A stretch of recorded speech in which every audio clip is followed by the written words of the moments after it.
Hello and welcome to this segment of Meet a Columban. Our guest is Fr Colin McLean. He's a Columban priest who came from Melbourne originally, and he's been ordained now for over 50 years, almost 52 years. His first appointment outside of Australia was to the Philippines, and then later on, after about 10 years, he was transferred to Brazil in South America. So welcome to this segment, Colin, and we're really glad to have you as a guest on Meet a Columban. And I'd like to start your story by talking a little bit about your time in the Philippines. I think it was a time when you first involved in one of your great passions in life, and that is for drama. And you learned how to use street drama as a mechanism for teaching people about the dynamics in society that were operating on them and how they affected their lives. So could you talk a little bit about your experience there? Because I think that was a foundational thing to a lot of the work that you did in Brazil. So could you begin by telling us something about that? Thanks, Jim, for having me on. It's a pleasure to be here. Yeah, I from the seminary days, I always saw the power of theatre in terms of promoting social change, social justice issues. So when I got to the Philippines, apart from doing pastoral work, I was very happy to be able to involve some of the youth in some plays and also street theatre, Way of the Cross, with the social justice orientation. That stood me in good stead. I did it for quite a few years, and I was 9 years in the Philippines. And then when I came back into Australia, I did it for a couple of years, the Street Way of the Cross with social justice orientation, and that certainly stood me in good stead for Brazil. And I think too, you have quite a nous for casting people in the right roles. I remember in your seminary days, you always cast me as a villain and a rather slimy kind of character. But I've forgiven you for that already. And I think that was quite the case, but anyway, go on. But then you went to Brazil, and you didn't just go to Brazil, you went to a special part of Brazil. So could you explain something about the social situation and the topography and demography of the area of Brazil that you were appointed to? I was one of a group. 11 of us went to Brazil initially, and 6 of us stayed in Salvador, and the other 5 went to the interior or to the country area. But those of us in Salvador is a city that would be 85% black, African descent, because for 350 years, the slave trade from Africa by the Portuguese came to Brazil, and 40% of African slaves were sent to Brazil. And at that time, Salvador was the major port for importing the slaves. The city of Salvador today would be of 85% of African descent. And we were working in the periphery communities, periphery parishes, very, very poor, of which 90% of the people would have been black, because they're the ones that were after the so-called official abolition of slavery in 1888. They finished up living in favelas and slums on the outskirts. So Brazil was the last country in the world to officially abolish slavery. Discrimination has existed for a long, long time against people of African descent in Brazil. When we first arrived, there were never any more than 2 black football players on the field in the official Brazilian team at the same time. Now you'd be looking hard to find white players in the official team. Lula in 2003 brought in a law, the president at the time, that African history and culture and Afro-Brazilian history and culture were compulsory to be taught in schools. Until then, hardly any of the teachers knew anything about it, and even less the students. Now, you used theatre in your work in Salvador, especially with young people.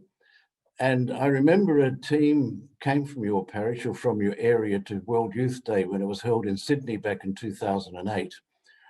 And they did really powerful presentations on their experience of being an exploited people, of being an oppressed people, of being people who in many ways saw themselves as being deprived of their normal rights in society.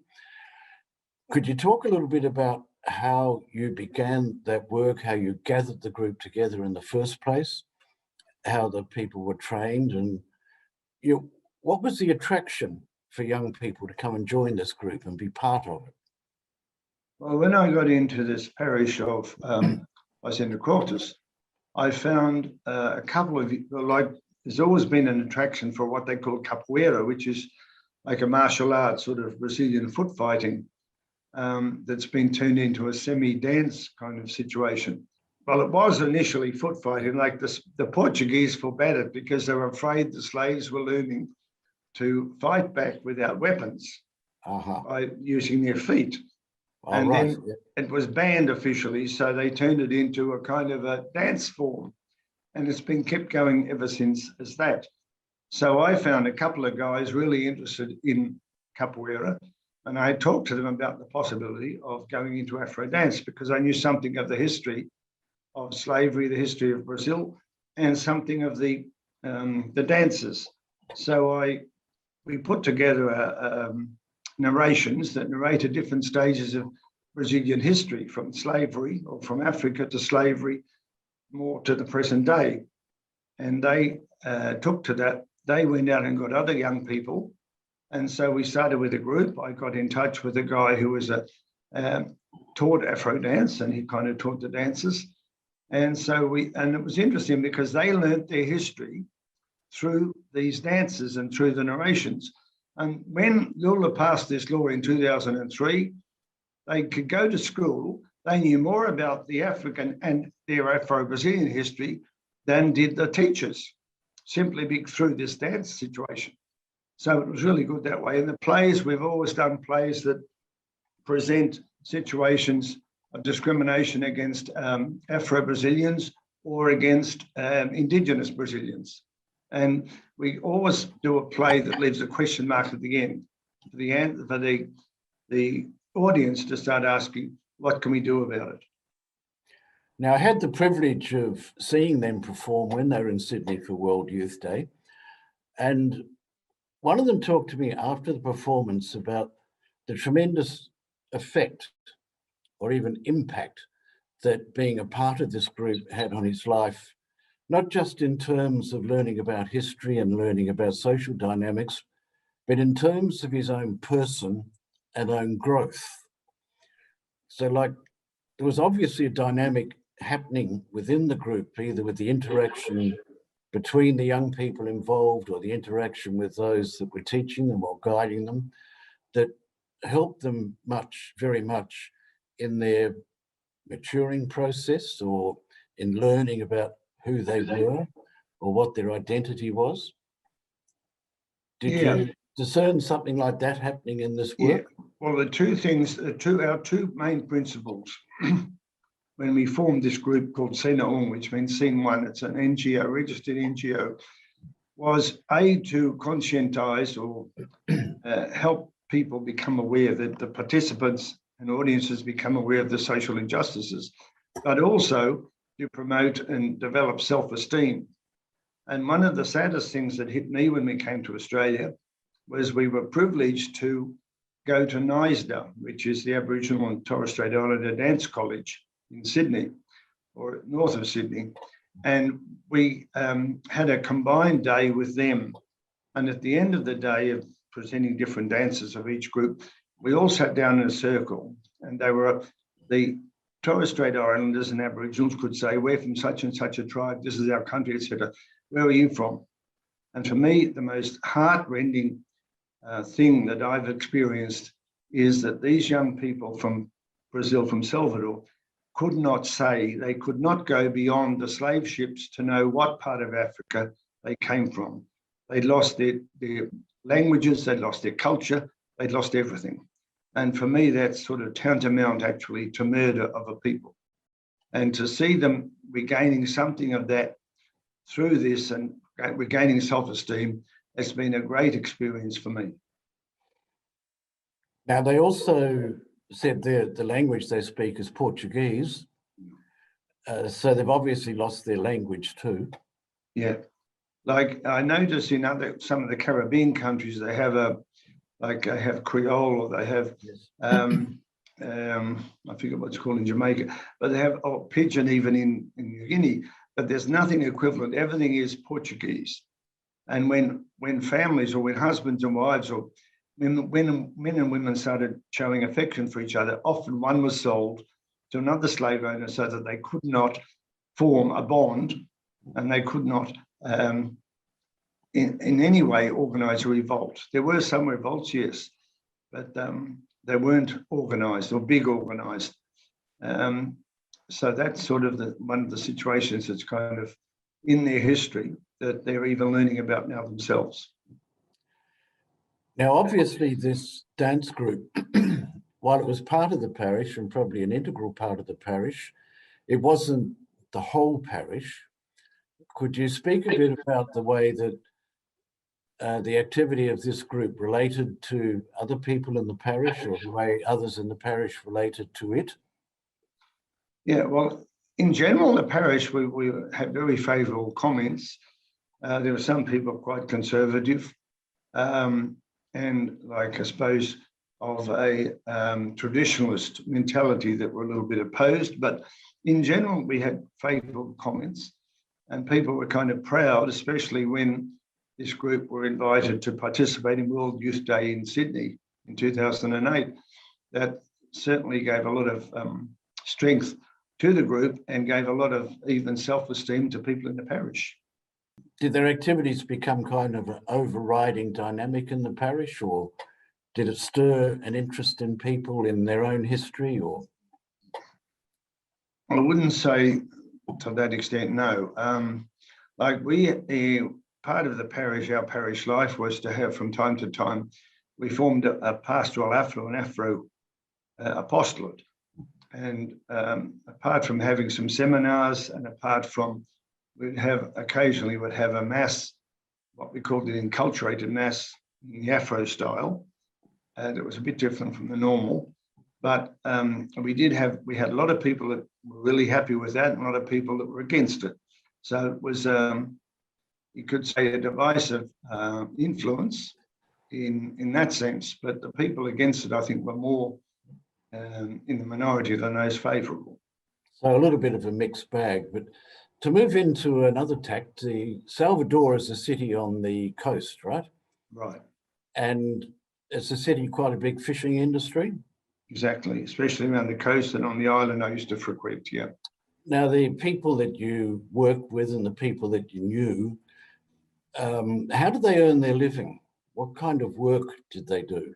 Were they involved in the fishing industry, or do they have a variety of different jobs? Mostly no. The men would mostly be trying to two things. They'd be getting work as bricklayers, different contractual jobs. Women would be laundry women for people that had means. And a lot of other young people would be going out on the streets or jumping onto buses selling stuff. But it was wouldn't be regular. There'd be very few that would have a regular job with a regular income. So poverty was a problem? Very big, very, very big. So especially in Salvador, yes. Now, I've also seen photographs of you blessing the fleet, the fishing fleet. Mm-hmm. Yeah. Was this, and I know that these traditions exist in other parts of the world. They happen here in Australia also. Is this an annual event, or something which impinged on your life other than now, in my experience, no. Appearance down at the pier? Right. Now, in my experience, no, because when I first was involved in that, a couple of people came and approached one of our married deacons to see if I'd be prepared to celebrate a mass and then bless not the fleet, but bless a particular offering, a basket of flowers that were going to be offered to St. Peter out in the sea. So I did that, and we did it a couple of years running, and it was really kind of exciting. I celebrated the mass in the open air on a canoe, actually, as the altar.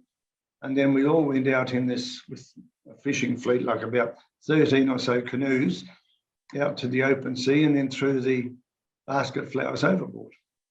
And one interesting experience I had was the second time I went, all these fishermen would jump into the sea in their speedos and that. And so I was ready and I took off my L and jumped in as well. And a couple of women were absolutely horrified. Quick, go and save the priest, go and save the priest. They thought I was going to drown. I said I wouldn't jump if I hadn't been able to swim, but it was good fun. So I take it you can swim? Of course. Of course. And is there anything else about this work in Brazil you would like to share with us before we finish? Yeah, well, the only other thing would be my involvement with a very close family I'm close friends with, who are in Candomblé, which is the Afro-Brazilian religion. And it's been much maligned over the years, particularly because it sort of originated in Africa and it's been adapted in Brazil. But, you know, for those that don't want to listen, that don't want to dialogue, it's demonic, it's from, you know, from the devil or something. But I've come to learn it's a religion to be respected. And I really feel good about being involved and when I go and see these people, they accept me as one of the family. I'm even invited into some of the ceremonies that other people, you know, normal visitors wouldn't be invited to. So I really feel good about that. And I've kept up contact with them, even through the WhatsApp. Okay, Colin, I think we might leave it there. The one thing I have learned about you during the years, I visited you in the Philippines once, and you were living in a squatter area in Manila. And it was quite clear that the people who were living there saw it as really a great privilege to have the priest living in their midst, and it was an experience that they probably had never had before. And you demonstrated well the advantage of being close to the people that you're working with. So we thank you for your time today and wish you all the best. And we've been talking with Father Colin McLean, who is a Columban missionary working in Brazil. And perhaps you would like to say goodbye to us today, Colin, in Portuguese.